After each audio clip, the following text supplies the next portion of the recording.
नमस्कार बच्चों, आज हम विज्ञान विषय के पाठ 5 तंतु से वस्त्र तक का भाग 2 करने जा रहे हैं, जिसमें हम ये जानेंगे कि रेशे उसके क्या क्या प्रकार होते हैं और किस तरीके से रेशे से धागे बनता है और धागे से वस्त्र का निर्माण होता है। अर्थात वस्त्र का निर्माण किस प्रकार से होता है, इसकी प्रक्रिया को आज हम सीखेंगे। साथ ही साथ हम समझेंगे कि कताई, बुनाई और बंधाई की प्रक्रिया क्या क्या होती है। तो सबसे पहले बच्चों हम ये समझें कि हमने भाग 1 में क्या किया था, उसको भी थोड़ा सा हम लोग एक बार पुनरावलोकन कर लेते हैं। तो बच्चों हमने पिछले भाग में ये सीखा था कि बहुत ही पतली धागे जैसी संरचना जो होती है, जिसका प्रयोग हम कपड़ा बनाने में करते हैं, वो रेशा कहलाती है। तो रेशा क्या है? बहुत ही पतली धागे जैसी संरचना जिसका प्रयोग हम कपड़े बनाने में करते हैं, वो रेशा या तंतु या फाइबर कहलाती है। तो इसकी शुरुआत कैसे हुई, इसका इतिहास क्या था, आइए थोड़ा सा उसके बारे में भी समझ लें। जब मानव जीवन की शुरुआत हुई तो शुरू में मानव अपने शरीर को गर्म रखने के लिए पत्तियों का प्रयोग करता था। बाद में उसने जानवरों को मार करके उनकी खाल या उनके चमड़े का प्रयोग करना शुरू किया अपने शरीर को ढकने के लिए और उसे गर्म रखने के लिए। और धीरे धीरे जब मानव को कृषि का ज्ञान हुआ, तो जब कृषि का ज्ञान हुआ तो धीरे धीरे उसने फिर रेशे का किस तरह से, किन पौधों से रेशे प्राप्त होते हैं, उसके बारे में उसको पता लगा। और इस तरीके से जब रेशे का ज्ञान प्राप्त हुआ तो उसने उन रेशों से धागा और बाद में उनसे कपड़ा या वस्त्र बनाना शुरू किया। तो शुरुआत कैसे हुई? शुरुआत हुई पत्तों से, पत्तों के बाद फिर उसने चमड़े का प्रयोग किया और फिर धीरे धीरे कृषि के ज्ञान के पश्चात उसने विभिन्न प्रकार के रेशों का प्रयोग करना शुरू किया। तो पुराने समय में क्या होता था कि जो गंगा के किनारे जो पौधे उगते थे, उनसे मानव को कपास का ज्ञान हुआ और कपास एक रेशा है जिसका प्रयोग उसने कपड़े के निर्माण में किया। और नील नदी के किनारे जो कि अफ्रीका में है, वहाँ पर उस जगह पर फ्लेक्स की खेती होती थी बहुत ही ज़्यादा मात्रा में। तो फ्लेक्स एक पौधा है, जो फ्लेक्स का जो रेशा है वो हमें अलसी के पौधे से प्राप्त होता है। तो वहाँ के जो लोग थे उन्होंने अलसी के पौधे से फ्लेक्स को प्राप्त किया और उसका उपयोग विभिन्न प्रकार के कपड़े बनाने में किया। इस तरीके से जो लोग जहाँ रहते थे वहाँ पर उगने वाले जो पेड़ पौधे थे, उनसे जो उन्हें रेशे प्राप्त हुए, उससे उसने वस्त्रों का निर्माण किया। तो इस तरीके से धीरे धीरे पहले मानव पत्ते पर आया, पत्ते से उसने जानवरों के चमड़े का प्रयोग किया और उसके पश्चात रेशे का जब ज्ञान प्राप्त हुआ तो उससे धागे और धागे से उसने वस्त्र का निर्माण करना शुरू किया। और जब सुई का आविष्कार हुआ, सुई के ज्ञान के पश्चात मनुष्य ने बुने हुए कपड़े पहनना शुरू किया। तो इस तरीके से ये छोटा सा वस्त्र का इतिहास था, जिसमें किस तरह से मानव ने धीरे धीरे अपने शरीर को गर्म रखने के लिए और ढकने के लिए विभिन्न चीज़ों का उपयोग किया। तो अब बच्चों रेशा जो था, अब रेशे के बारे में समझते हैं कि बहुत पतली धागे जैसी संरचना जिसका प्रयोग कपड़े के निर्माण में किया जाता है, उसे रेशे या फाइबर कहते हैं।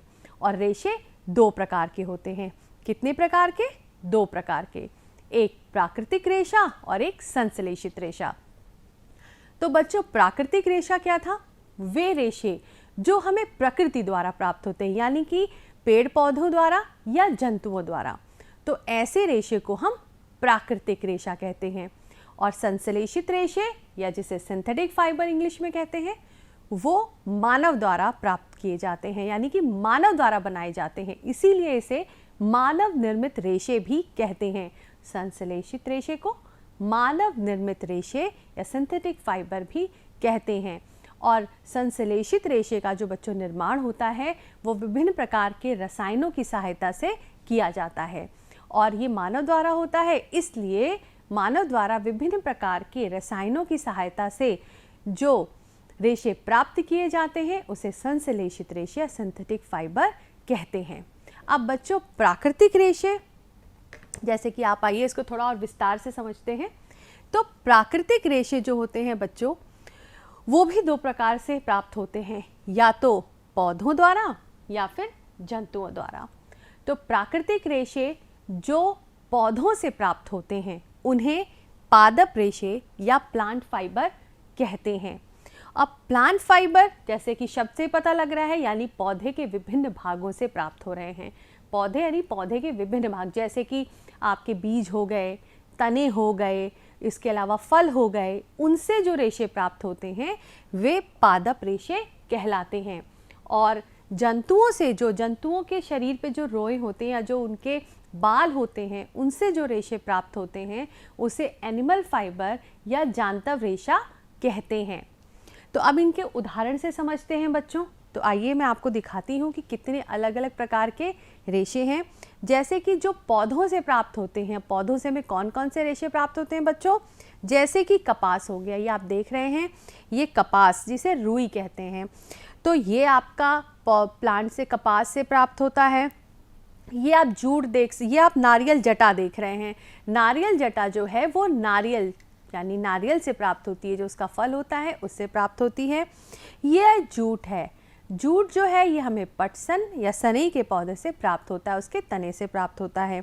और ऊन जो है बच्चों, ऊन आपको जंतुओं से प्राप्त होता है। तो ये सारे जो हैं वो प्राकृतिक रेशे हैं।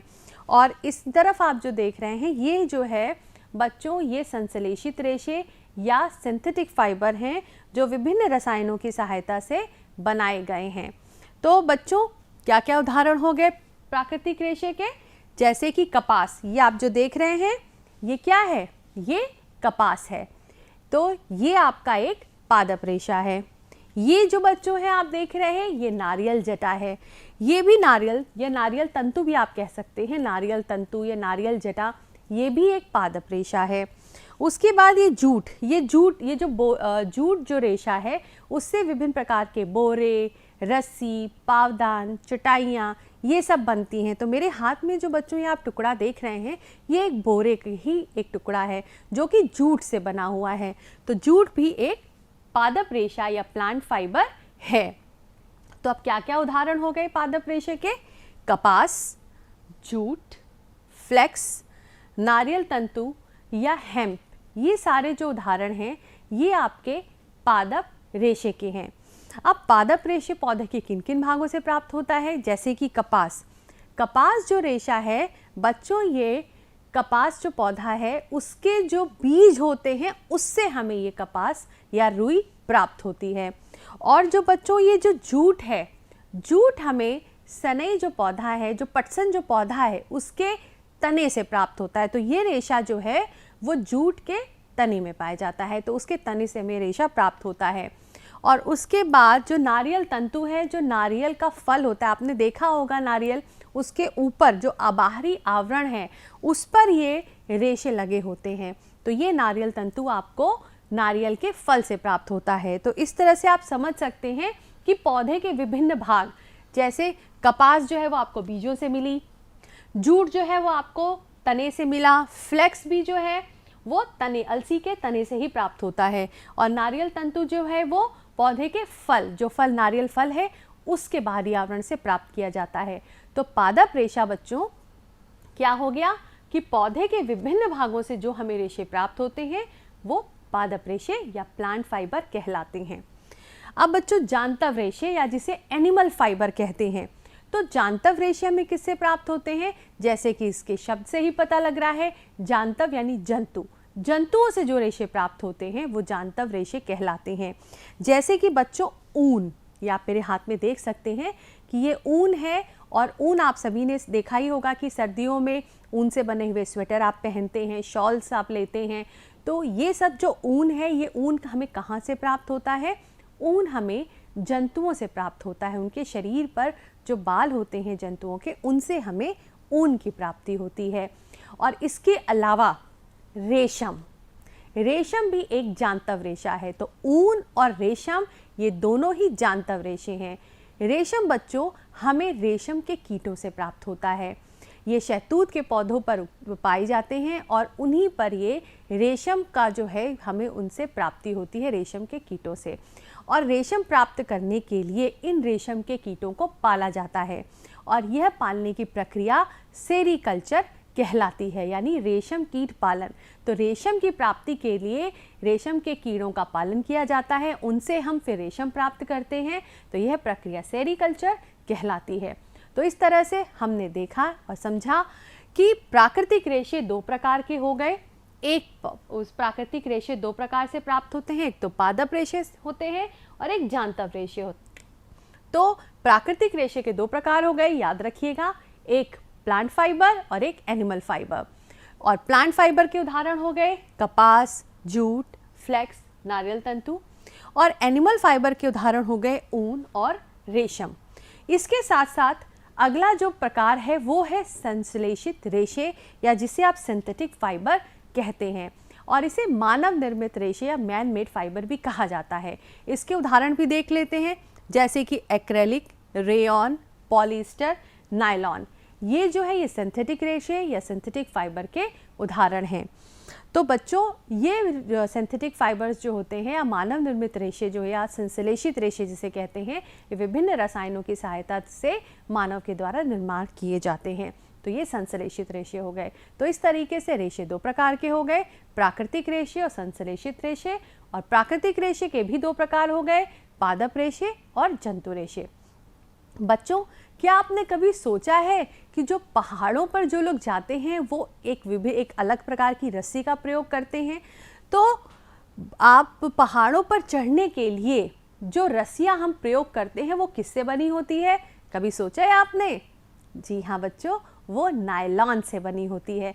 तो पहाड़ों पर चढ़ने के लिए आप इस चित्र में देख सकते हैं कि जो रस्सी प्रयोग की जा रही है वो नायलॉन की रस्सी है। ऐसा क्यों? क्योंकि बच्चों, ये एक संश्लेषित रेशा है, चूंकि ये हल्का होता है और ये मजबूत होता है। हल्का होने के कारण पहाड़ों पर चढ़ते समय इन रस्सियों का प्रयोग आसानी से किया जाता है और ये मजबूत भी काफ़ी होती हैं। इसीलिए रेयॉन से बनी या नायलॉन से बनी हुई रस्सियों का प्रयोग हम पहाड़ों पर चढ़ने के लिए करते हैं। तो बच्चों, जो प्राकृतिक रेशे थे, यानी कि आपके प्लांट फाइबर या पादप रेशे और जंतु रेशे, इनका प्रयोग भी विभिन्न प्रकार की चीज़ों को बनाने में करते हैं। जैसे कि कपास से कपड़े का निर्माण होता है, चादरों का निर्माण होता है, रजाई में भरी जाती हैं। जूट का प्रयोग भी हम रजाई में करते हैं। इसके अलावा जूट का प्रयोग रस्सियाँ बनाने में करते हैं, पावदान बनाने में करते हैं, चटाई बनाने में करते हैं। इस तरीके से इन विभिन्न प्रकार के रेशों का प्रयोग विभिन्न प्रकार की सामग्री बनाने में किया जाता है। फ्लेक्स का प्रयोग कपड़े के निर्माण में करते हैं। जो आपने नाम ज़रूर सुना होगा लेनिन का। लेनिन जो है, जो रेशा है, वो हमें फ्लेक्स से ही प्राप्त होता है। लेनिन का प्रयोग साड़ियों के निर्माण में करते हैं अच्छी, क्योंकि ये उच्च गुणवत्ता वाला होता है, इसलिए इसका प्रयोग अच्छे शर्ट्स बनाने में, साड़ियाँ बनाने में किया जाता है। तो बच्चों, आगे बढ़ते हैं। अब हम समझेंगे कि ऊन हमें किन से प्राप्त होता है, यानी कि ऊन प्रदान करने वाले जंतु। तो बच्चों, आप चित्र में देख सकते हैं कि इसमें ऊन जो है वो हमें भेड़ों की त्वचा के बाल से प्राप्त किए जाते हैं, परंतु कुछ अन्य जंतुओं से भी हमें ऊन प्राप्त होता है, जैसे कि अंगोरा बकरी, लामा, याक। तो ये सब जो आप चित्र देख रहे हैं बच्चों, ये सब भी ऊन प्रदान करने वाले जंतु हैं। आप लोगों ने अंगोरा ऊन और पश्मीना ऊन का नाम ज़रूर सुना होगा। क्या आप में से कोई बता सकता है कि अंगोरा ऊन और पश्मीना ऊन हमें किन से प्राप्त होता है? सोचिए सोचिए, किससे प्राप्त होता है? जी हाँ बच्चों, जो अंगोरा ऊन है वो हमें अंगोरा बकरी से प्राप्त होता है। वैसे ज़्यादातर ऊन हम भेड़ से प्राप्त करते हैं, लेकिन अंगोरा ऊन की गुणवत्ता अधिक होती है और ये ऊन की प्राप्ति हमें अंगोरा बकरी से होती है। और पश्मीना ऊन जो है वो हमें कश्मीरी बकरी से प्राप्त होता है। तो ज़रूर इसे याद रखिएगा कि अंगोरा ऊन हमें अंगोरा बकरी से और पश्मीना ऊन जो है बच्चों वो हमें कश्मीरी बकरी से प्राप्त होता है। तो अब आप समझे कि सिर्फ भेड़ से ही ऊन प्राप्त नहीं होता, भेड़ के साथ साथ बकरियों से, अंगोरा बकरियों से, कश्मीरी बकरियों से, लामा से, याक से, इन अन्य जंतुओं, ऊंट से भी ऊन की प्राप्ति होती है। और ऊन का प्रयोग ज़्यादातर हम सर्दियों में करते हैं। जो ऊन से बने जो स्वेटर हैं, शॉल्स हैं या कंबल हैं, उनका प्रयोग हम सर्दियों में करते हैं। तो आप अब याद रखिएगा कि अंगोरा ऊन और पश्मीना शॉल हमें किससे प्राप्त हुई? अंगोरा ऊन अंगोरा बकरी से, और पश्मीना ऊन हमें कश्मीरी बकरी से प्राप्त हुई। बच्चों, क्या आपने कभी वूल मार्क का नाम सुना है कि ये वूल मार्क क्या होता है? अक्सर आपने अपनी चाची को, माँ को या अपनी दादी को ज़रूर ऊन से स्वेटर बनाते हुए देखा होगा, और अक्सर आपने सुना भी होगा कि वूल मार्क होता है। वूल मार्क है क्या? तो बच्चों, ऊन उद्योग अच्छी किस्म के ऊन को वूल मार्क से चिन्हित करता है, जो ऊन की शुद्धता और अच्छी किस्म को बताती है।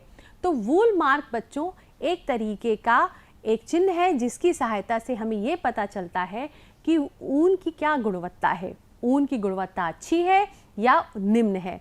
तो ऊन की गुणवत्ता की जांच हम वूल मार्क के द्वारा करते हैं। तो वूल मार्क ही निम्न किस्म के ऊन से अच्छी गुणवत्ता वाले ऊन को अलग करता है। तो आप समझे कि किस तरह से हम ये जान पाएंगे कि ये ऊन ज़्यादा अच्छा है, ये ऊन कम अच्छा है। तो ऊन की किस्मों का पता या उनकी गुणवत्ता का पता हम लगा सकते हैं वूल मार्क की सहायता से। तो अगली बार जब आप ऊन लेने जाएं तो आप ज़रूर इस बात का ध्यान रखें कि वूल मार्क से चिन्हित ही ऊन का इस्तेमाल करें। इससे आपको एक अच्छी गुणवत्ता का ऊन प्राप्त होगा। और इसके साथ साथ बच्चों, आपने अक्सर देखा होगा कि जब सर्दियों का मौसम आता है तो हम गर्म कपड़े पहनना शुरू कर देते हैं, यानी ऊनी वस्त्र पहनना शुरू कर देते हैं। तो कभी आपके मन में विचार आया कि सूती कपड़े हमको गर्म नहीं रख पाते, लेकिन ऊनी वस्त्र हमको गर्म रख लेते हैं? ऐसा क्यों? क्या कभी ये विचार आया कि सर्दियों में हम ऊनी वस्त्र ही क्यों पहनते हैं, ऊनी वस्त्र ही हमको गर्म क्यों रखते हैं? इसका कुछ ना कुछ तो कारण होगा। जी हाँ, इसका भी एक कारण है। तो आइए वो कारण समझते हैं। तो सूती वस्त्र, चूंकि बच्चे बहुत पतले होते हैं, तो उनमें जो है वो हवा नहीं रुकती है, लेकिन जो ऊन होता है वो ऊष्मा की कुचालक है, और साथ ही साथ ऊन के जो रेशे होते हैं उसमें हवा ज़्यादा मात्रा में रुक जाती है। तो उससे क्या होता है कि हवा भी ऊष्मा की चूंकि कुचालक है, तो शरीर की ऊष्मा को ये बाहर नहीं जाने देती। तो क्या हुआ, जो ऊन के जो रेशे हैं उसमें हवा रुक जाती है, काफ़ी मात्रा में ऊन के रेशों के बीच में हवा रुक जाती है। तो इस कारण से क्या होता है बच्चों कि जो हमारे शरीर की गर्मी है वो शरीर से बाहर नहीं जा पाती। तो ऊन के रेशों के बीच में चूंकि हवा रुक जाती है और ये हवा ऊष्मा की कुचालक होती है, तो हवा हमारे शरीर की गर्मी को बाहर नहीं जाने देती। इसी कारण से जो ऊनी वस्त्र हम जब पहनते हैं तो वो हमें गर्म रखते हैं, लेकिन चूंकि सूती वस्त्र जो होते हैं उनके रेशों में हवा नहीं रुक पाती, इसीलिए हमारे शरीर की गर्मी बाहर चली जाती है, जिस कारण सूती वस्त्र हमको इतना गर्म नहीं रख पाते और ऊनी वस्त्र जो है वो हमें गर्म रखते हैं। तो ये कारण था कि हम सूती वस्त्र की जगह ऊनी वस्त्रों का प्रयोग सर्दियों में क्यों करते हैं, हमारे शरीर को गर्म रखने के लिए। तो अब बच्चों, अब हम आगे समझेंगे कि रेशों के बारे में तो हम जान गए कि रेशे प्राकृतिक हो सकते हैं या संश्लेषित हो सकते हैं, लेकिन रेशे से वस्त्र कैसे बना, आखिर इस रेशे से वस्त्र का निर्माण कैसे हुआ? तो आइए इस प्रक्रिया को हम समझते हैं। तो सबसे पहले तो है बच्चों रेशे। रेशे से निर्माण होता है धागे का, और धागे से ही कपड़ा बनता है, और उस कपड़े का प्रयोग हम वस्त्र के निर्माण में करते हैं। तो बच्चों कैसे होता है, जैसे कि आप मेरे सामने एक रेशा देख रहे हैं, ये मैंने कपास अपने हाथ में ली हुई है। तो ये जो कपास है, इस कपास से हम पहले धागे का निर्माण करते हैं। क्या करते हैं, पहले रेशा लिया, रेशे से किसका निर्माण हुआ बच्चों, धागे का निर्माण हुआ। तो उसके पश्चात जब धागे का निर्माण होता है, फिर इस धागे से निर्माण होता है कपड़े का। तो ये तीन प्रक्रिया आपके सामने हो गए, तीन स्टेप हो गए। पहला तो रेशा, रेशे से बनता है धागा, और धागे से बच्चों निर्माण होता है कपड़े का, और इसी कपड़े का प्रयोग हम विभिन्न प्रकार के वस्त्रों को बनाने में करते हैं। और आप देख भी सकते हैं मेरे हाथ में जो ये कपड़े का टुकड़ा है, ये विभिन्न प्रकार के धागों को एक व्यवस्थित रूप में रखा गया है, जिससे कि ये कपड़े का निर्माण हुआ है। तो आइए बच्चों, हम इस प्रक्रिया को एक एक करके समझते हैं। तो सबसे पहले जो प्रक्रिया है वो है कताई। तो रेशे से धागे का निर्माण होना, यानी जो ये रेशा हमारे पास है, इस रेशे से एक धागे का निर्माण कैसे होगा? तो रेशे से धागे के निर्माण की प्रक्रिया को कताई कहते हैं। याद रखिएगा, क्या कहते हैं? कताई कहते हैं। तो आज हम जानेंगे कि सूती धागे की कताई कैसे होती है। तो रेशे से धागे बनाने की प्रक्रिया को कताई कहते हैं। रेशे से धागा बनाने में रुई की एक पुंज से रेशे को खींच कर ऐंठते हैं। ऐसा करने से रेशे पास आ जाते हैं। जैसे मैंने रेशे को लिया और उसको खींचा, इस तरीके से आप देखेंगे कि धीरे धीरे जो रेशे हैं जब हम उन्हें खींच कर ऐंठते हैं तो इस तरीके से धागे का निर्माण शुरू हो जाता है। जैसे आप इसको देख सकते हैं कि मैंने एक रेशा लिया, इसको मैंने ऐंठना शुरू कर दिया, खींचना ऐंठना इसको शुरू कर दिया। तो इस तरीके से क्या हुआ बच्चों, हम देखेंगे कि इस तरह से धागे का निर्माण हुआ। तो जब हम रेशे को ऐंठते हैं तो उसके बाद रेशे पास पास आ जाते हैं और धागा बन जाता है। कताई के लिए ज़्यादातर हस्त तकुआ या तकली या चरखे का प्रयोग किया जाता है। बच्चों, आजकल मशीनों का भी प्रयोग कताई करने में किया जाता है। जैसे कि आप इस चित्र में देख सकते हैं कि एक तो तकली भी है और एक चरखा है, तो इसका प्रयोग हम कताई करने में करते हैं। बच्चों, आपने किसी को देखा है चरखे का प्रयोग करते हुए? सोचिए सोचिए, किसी का चित्र आपने देखा है जो चरखे के प्रयोग कर रहे हैं धागा बनाते हुए? जी हाँ, महात्मा गांधी का। आपने अक्सर उनके चित्र को देखा होगा जिसमें वो धागे का निर्माण कर रहे हैं चरखे की सहायता से, यानी वो कताई कर रहे हैं। तो इसके बारे में भी मैं आपको एक बहुत अच्छी बात बताती हूँ कि क्या हुआ था कि स्वतंत्रता आंदोलन के समय राष्ट्रपिता महात्मा गांधी ने ब्रिटेन के मिलों में बने आयातित कपड़ों का बहिष्कार किया और उन्होंने कहा कि चरखे के द्वारा हाथ से कते हुए जो धागे हैं उनका प्रयोग आप कपड़ों के निर्माण में करिए। और इस कार्य को बढ़ावा देने के लिए उन्होंने उस कपड़े को खादी का नाम दिया। आप लोगों ने अक्सर सुना होगा खादी। तो खादी किसके नाम से फेमस हो गया?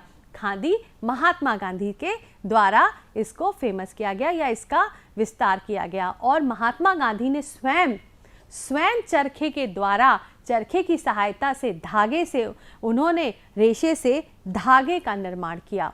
तो इस तरीके से उन्होंने कताई के द्वारा जो सूती रेशा था उससे धागा बनाया और चरखे की सहायता से उन्होंने कताई करी, स्वयं करके दिखाया और लोगों को भी करने की प्रेरणा दी और इस कारण से उस वस्त्र को खादी का नाम दिया। और खादी की एक बहुत बड़ी खूबी है बच्चों कि खादी जो है वो शरीर को गर्मी में ठंडा रखता है और सर्दी में गर्म रखता है। तो खादी तो बड़ा ही उपयोगी है। खादी का जो वस्त्र होता है बड़ा ही उपयोगी होता है। आप चित्र में देख सकते हैं कि ये आपको सर्दियों में गर्म रखता है और गर्मियों में ठंडा रखता है। और गांधी जी ने सन 1920 में गांवों को आत्मनिर्भर बनाने के लिए खादी के प्रचार प्रसार पर बहुत जोर दिया था। तो बच्चों, आत्मनिर्भरता की बात महात्मा गांधी ने सन 1920 में ही कर दी थी। तो इस तरीके से खादी हमारे समाज में आया और आज भी खादी का वस्त्रों का प्रयोग हमारे भारत देश में और साथ साथ विदेशों में भी बहुत किया जाता है क्योंकि खादी की गुणवत्ता भी बहुत अधिक है। अब बच्चों, धागा तो बन गया, तो रेशे से धागे बनने की प्रक्रिया को हमने कह दिया कताई। अब धागा से वस्त्र का निर्माण कैसे होगा? तो धागे से वस्त्र के निर्माण की दो प्रक्रिया है, एक है बुनाई और एक है बंधाई। तो आइए हम इसको समझते हैं कि बुनाई और बंधाई क्या है। तो बुनाई क्या होता है बच्चों? जब धागे के दो सेटों को आपस में व्यवस्थित करके वस्त्र बनाया जाता है तो यह प्रक्रिया कहलाती है बुनाई, जिसे हम वीविंग भी कहते हैं। इंग्लिश में बुनाई को वीविंग कहते हैं। और बुनाई के लिए हम हथकरघा, अगर हाथों से द्वारा बुनाई हो रही है तो उसे हैंडलूम कहा जाएगा या हथकरघा कहा जाएगा। और जब विद्युत यंत्रों या विद्युत करघों का उपयोग किया जाता है तो उसे पावर लूम कहते हैं। तो बुनाई बच्चों दो प्रकार से हो सकती है, या तो वो हैंडलूम द्वारा हो सकती है जिसे हथकरघा कहते हैं, या विद्युत करघों की सहायता से जिसे पावर लूम कहते हैं उसके द्वारा बुनाई की जा सकती है। और बुनाई की जो प्रक्रिया है उसके द्वारा हम कपड़ा, दरी, सूती वस्त्र, जूट का बोरा आदि चटाइयाँ, इसका प्रयोग हम बुनाई के द्वारा मतलब इसमें हम बुनाई की सहायता से ये सारी चीज़ें बनाते हैं। तो बुनाई के द्वारा क्या क्या बन गया बच्चों? या तो सूती कपड़ा मोटा वस्त्र बन गया, या जूट का बोरा बन गया, चटाई आदि, इन सब का प्रयोग हम बुनाई के द्वारा कर ले। बुनाई की सहायता से ये सारी चीज़ें बनाई जाती हैं। दूसरा हो गया बंधाई। जब एक ही एकल धागे का प्रयोग वस्त्र बनाने में करते हैं तो यह प्रक्रिया निटिंग कहलाती है। अक्सर आपने महिलाओं को स्वेटर बुनते हुए देखा होगा, जिसमें एक ही धागे से वो पूरा बुन करके शॉल बना देती हैं, या मफलर बना देती हैं, या विभिन्न प्रकार के स्वेटर बना देती हैं। तो ये जो है प्रक्रिया, ये बंधाई कहलाती है। बंधाई हाथों से भी हो सकती है और मशीनों की सहायता से भी हो सकती है, जैसे ऊन से स्वेटर का निर्माण। ये जो प्रक्रिया है ये बंधाई कहलाएगी। बच्चों आइए हम इसे गतिविधि द्वारा समझते हैं। जो बुनाई की प्रक्रिया है, तो बुनाई की प्रक्रिया को हम एक गतिविधि द्वारा समझते हैं। तो इस गतिविधि में बच्चों हम क्या करेंगे, एक A4 साइज का पेपर लेंगे, उसे हम इस तरह से इसको बराबर करके इसको हम मोड़ देंगे। और बच्चों इसमें क्या होगा कि A4 साइज का हमने पेपर लिया, 2 पेपर लेंगे A4 साइज के, उसके हमने इस तरह से मोड़ दिया और फिर 1-1 सेंटीमीटर पे हम निशान लगा देंगे और इस पेपर को बच्चों हम लोग इस तरीके से काट लेंगे। ध्यान रखिएगा कि जो अंतिम छोर है वहाँ पर वो नहीं कटेगा। इतना हिस्सा आप 2 सेंटीमीटर का छोड़कर बाकी इस तरीके से बराबर बराबर लंबाई में आप यहाँ से इसको काट लेंगे। इस तरीके से आप देख रहे हैं बच्चों, ये A4 साइज का पेपर था, यहाँ पर मैंने निशान लगा दिया और उसके बाद कैंची की सहायता से इस तरीके से मैंने इसको समान लंबाई में काट दिया। और बच्चों जो दूसरा पेपर था उसको मैंने छोटे छोटे इस तरीके से लंबे लंबे 1-1 सेंटीमीटर हमने लेकर के इसकी चौड़ाई लेकर के इस तरह से लंबे लंबे हमने पेपर काट लिए। तो आज ये जो गतिविधि है बच्चों, ये पेपर वीविंग है कि हम कागज़ की सहायता से वीविंग की प्रक्रिया को समझेंगे। अब हम इस पेपर को इस तरह से खोल लेते हैं तो आप देखेंगे कि बीच में ये जो है, बीच में ये इस तरीके से स्ट्रिप्स में कटा हुआ है और जो ये दूसरा A4 साइज था इसको हमने इस तरह से लंबा लंबा काट लिया। तो अब आप इसे आप समझ सकते हैं कि 2 धागे हैं, यानी कि जो हमारी ये वीविंग की प्रक्रिया है इसमें 2 धागे का प्रयोग किया जा रहा है। तो हम इसको इस तरह से व्यवस्थित करेंगे कि मान लीजिए हमने दूसरा धागा इस वाले स्ट्रिप में लगाया, तो इसको हम इस तरह से व्यवस्थित कर रहे हैं। एक बार हम ऊपर ले जाएंगे, एक बार नीचे ले जाएंगे। तो दूसरी जो स्ट्रिप है उसको एक एक करके ऊपर नीचे करके हम इसमें व्यवस्थित करना शुरू कर देंगे। तो बच्चों ये जो प्रक्रिया है ये बुनाई की है। बुनाई इसी तरह से की जाती है, एक धागे को दूसरे धागे में हम एक निश्चित रूप से उसे व्यवस्थित करके लगाते हैं। तो ये यहाँ पे व्यवस्थित हो गया। अगला जो दूसरा स्ट्रिप हमने लिया उसमें क्या करेंगे, जो स्ट्रिप हमने पहले यहाँ से शुरू करी थी फिर उसको नीचे से शुरू करेंगे, जिससे कि हमें एक चेक के आकार में ये दोनों स्ट्रिप दिखाई देंगी। तो बच्चों इस तरह से हम इसे व्यवस्थित करते चले जाएंगे। आप इसे घर में अवश्य करिएगा। 2 A4 शीट अलग अलग रंगों की आप ले करके इस गतिविधि को आप घर में कर सकते हैं। तो ये देखिए, ये मैंने इसको व्यवस्थित कर दिया।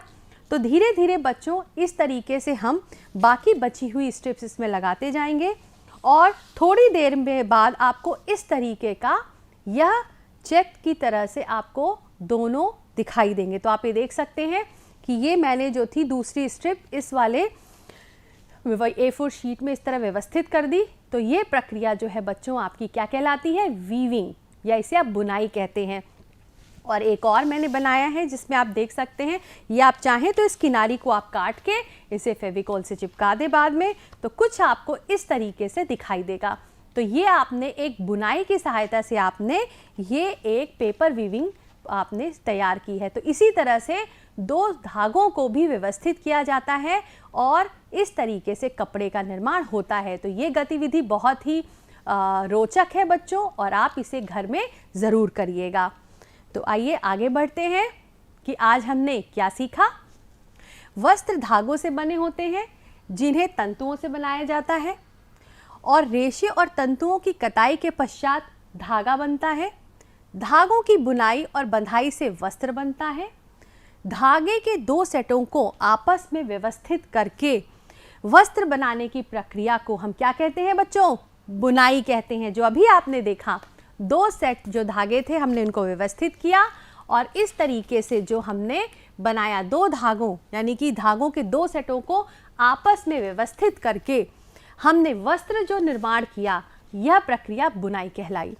और एकल धागे से, अगर एक ही धागे से अगर आप बना रहे हैं किसी वस्त्र को, तो वह प्रक्रिया बंधाई या उसे निटिंग कहते हैं। अक्सर आपने देखा होगा जो ऊन से स्वेटर का निर्माण हो रहा है वो निटिंग की प्रक्रिया है। तो इस तरह से वस्त्रों से विभिन्न प्रकार के परिधान बनते हैं। बच्चों, कुछ ऐसे भी वस्त्र होते हैं जिन्हें हम बिना सिले हुए पहनते हैं, जैसे कि साड़ियाँ, धोती, लुंगी, पगड़ी, ये सारी जो वस्त्र होते हैं ये बिना सिले हुए पहने जाते हैं। तो बच्चों, आप इस बात को ध्यान रखिएगा कि वस्त्र का निर्माण किस तरह से हुआ। पहला तो रेशे से धागा बनाया, जिस प्रक्रिया को हमने क्या कहा, बताइए, कताई। जी हाँ, तो धागे का निर्माण हुआ कताई। उसके बाद फिर हमने सीखा कि किस तरह से हम धागे से वस्त्र बुनाई और बंधाई द्वारा बना सकते हैं। तो बच्चों, आइए एक आकलन कर लिया जाए कि आज आपने कितना जाना, कितना सीखा। तो चलिए रिक्त स्थानों की पूर्ति करते हैं। तो तंतु से धागा बनाने को क्या कहलाते हैं? तंतु से धागा को बनाने की प्रक्रिया क्या कहलाती है? जी हाँ बच्चों, कताई कहलाती है। पादप रेशे डैश और डैश है। आप कोई भी पादप रेशे का नाम भर सकते हैं। जी हाँ, कपास और जूट। आप यहाँ पे कपास लिख सकते हैं पहले रिक्त स्थान में, और दूसरे में आप जूट लिख सकते हैं। जी हाँ, तो ये पादप रेशे हैं। तो दो धागों की सहायता से जो वस्त्र बनाने की प्रक्रिया है, इस प्रक्रिया को क्या नाम दिया था हमने बच्चों, बताइए? जी हाँ, इसको वीविंग कहते हैं, यानी कि बुनाई कहते हैं।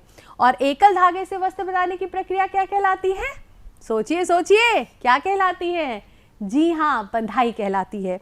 तो बहुत अच्छा बच्चों, आज आपने इस विषय को बहुत अच्छे से समझ लिया। तो अब हम गृह कार्य की तरफ बढ़ते हैं। तो बच्चों, दैनिक जीवन में जो प्रयोग होने वाले विभिन्न प्रकार के रेशों से जो बनी हुई वस्तु हैं, उनकी आपको एक सूची बनानी है। और इसके अलावा घर में जैसे कई वस्त्र जो होते हैं बेकार पड़े होते हैं, जैसे कुछ मोजे हो गए या कुछ पुराने मफलर हो गए, तो उनकी सहायता से आप सुंदर सुंदर ऐसे पपेट बना सकते हैं। फिंगर पपेट भी आप बना सकते हैं। उनको एक सुंदर रूप दीजिए और फिर उस पपेट की सहायता से आप सुंदर कहानी अपने भाई बहनों को सुना सकते हैं। तो बच्चों, इस तरह से वो घर में जो अनुपयोगी कपड़े हैं उनका उपयोग हो जाएगा, और साथ ही साथ इस सुंदर सुंदर पपेट का निर्माण भी हो जाएगा। और इसमें आप अपने भाई बहनों की भी सहायता अवश्य करिएगा। तो इस तरीके से बच्चों, आज हमने जाना कि रेशे क्या होते हैं, रेशे के प्रकार क्या होते हैं, और किस तरीके से विभिन्न प्रकार के रेशों से वस्त्रों का निर्माण होता है। तो इसी के साथ आज का प्रकरण यही समाप्त हुआ। अगले विषय में हम फिर मिलेंगे बच्चों। तब तक के लिए आप स्वस्थ रहिए, सुरक्षित रहिए। धन्यवाद।